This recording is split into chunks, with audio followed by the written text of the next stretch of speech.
শেখ হাসিনার আমলে মেট্রো রেলে ৬ মাসের আয় হচ্ছে ১৮ কোটি টাকা।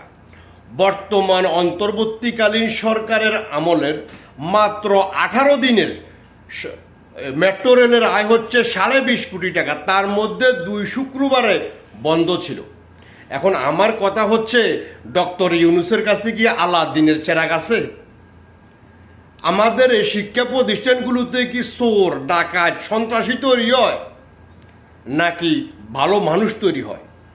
আপনাদেরকে জনগণ দায়িত্ব দিয়েছে জনগণের জানমালের নিরাপত্তা দেওয়ার জন্য, রাষ্ট্রের জনগণের সম্পদ পাহারা দেওয়ার জন্য, লুটপাট করি বিদেশে নিয়ে যাওয়ার জন্য নয়। প্রকল্প করার সময় একবার লুটপাট, প্রকল্প করার পরে আবার লুটপাট। এই জাতির ভাগ্য কি কখনো পরিবর্তন হবে না? এই জাতি কি সারা জীবন বিদেশ করবে? সারা জীবন এই যে প্রবাসীরা সারা জীবন বিদেশ থাকবে? এদের ভাগ্যের পরিবর্তন কখনো হবে না।